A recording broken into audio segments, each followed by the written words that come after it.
नमस्कार। यदि आपकी जन्म कुंडली के छठवें भाव में चंद्रमा है तो ये तय मान करके चलिए आपके जीवन को पूर्णतया डिस्टर्ब करके रखेगा, मेंटली भी और फिजिकली भी। और केवल आपको ही नहीं बल्कि आपके माता के स्वास्थ्य को भी खराब करेगा और आपको असमय ही माता के सुख से वंचित भी कर सकता है। छठवें भाव में बैठा हुआ चंद्रमा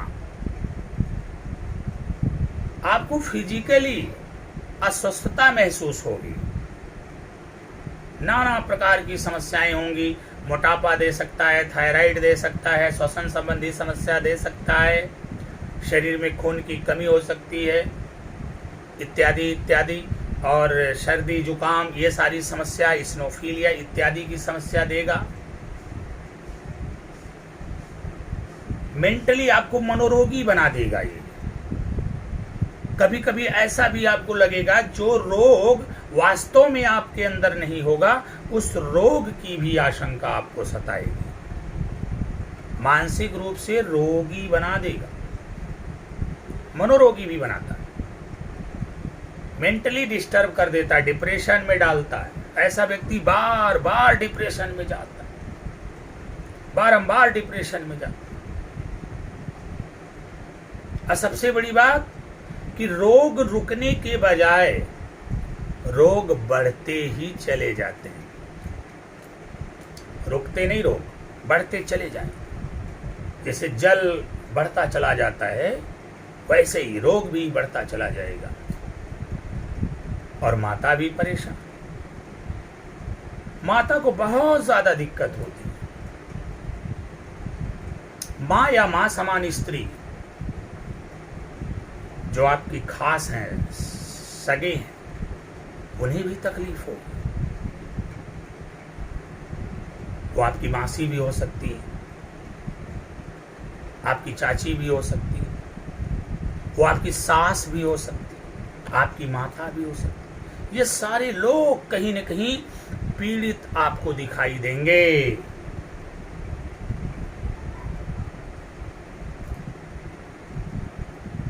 परंतु छठवें भाव में चंद्रमा है और छठवां भाव जो होता है ये मामा का घर होता है,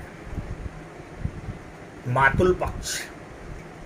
तो जब कभी भी आप शारीरिक रूप से या मानसिक रूप से मुसीबत में फंसेंगे तो आपके मातुल पक्ष द्वारा आपको विशेष लाभ होगा। परंतु यहां पर एक बात आपको ध्यान रखना है कि अगर छठवें भाव में चंद्रमा है तो माता को ज्यादा कष्ट होगा। असमय माता का साथ छूट भी सकता है और माता जब तक हैं तब तक आपकी सुरक्षा है और माता की अनुपस्थिति में आप असुरक्षित हो जाएंगे। सवाल यह है कि जब इतनी सारी समस्याएं हैं तो फिर इन समस्याओं का निदान क्या है, इन समस्याओं का समाधान क्या है। प्रिय मित्रों, एक बड़ी अच्छी बात इस दुनिया की है जो मुझे बहुत अच्छी लगती है। हमारे बड़े बड़े शास्त्रकारों ने, ग्रंथकारों ने, विद्वानों ने कहा कि समस्या है तो समस्या का समाधान। अभी अलग बात कि आप समाधान कहाँ ढूंढ रहे हैं। चंद्रमा छठवें भाव में है, आप मेडिकल हॉल, अस्पताल चक्कर लगाते रहिए, निरंतर दवा करते रहिए,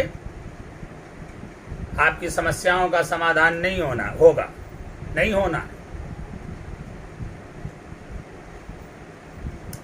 जब तक कि आप अपने चंद्रमा का उपाय नहीं करेंगे।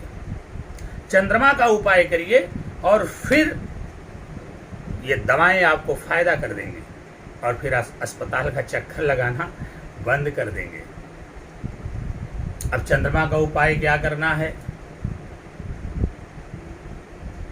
कर्पूर गौरम अकरुणावतारम असंसार सारम भुजगेन्द्रहारम सदा वसंतम हृदयारविंदे भवं भवानी सहितं नमामि। आपको सदैव भगवान शंकर जी की शरण में रहना चाहिए, भगवान भोलेनाथ की शरण में रहिए, उनका दर्शन करिए, पूजन करिए, सोमवार का व्रत करिए, प्रत्येक सोमवार शिवलिंग का पंचामृत से अभिषेक करिए, सावन में कम से कम एक बार रुद्राभिषेक अवश्य करवाइए, अपनी मां और माता समान स्त्रियों का सम्मान करिए, अपने मां के हाथ में या पांव में या गले में यदि उन्होंने चांदी की कोई वस्तु धारण की हुई है तो उन्हें कुछ द्रव्य दे करके वह वस्तु आप ले लीजिए और उसे आप धारण कर लीजिए। ऐसा आप करती हैं या करते हैं तो निश्चित रूप से जो छठवें भाव में बैठ करके चंद्रमा आपको बुरा प्रभाव दे रहे हैं, बुरा प्रभाव देना बंद करेंगे, आप धीरे धीरे स्वस्थ हो जाएंगे, आपका जीवन सुखी संपन्न एवं समृद्ध हो जाएगा। ये जो बातें मैं आपको बता रहा हूँ ये सब शास्त्रोक्त बातें हैं जो कि अकाट्य सत्य हैं और आपके लिए बहुत ही लाभकारी हैं, इसलिए अवश्य करिए।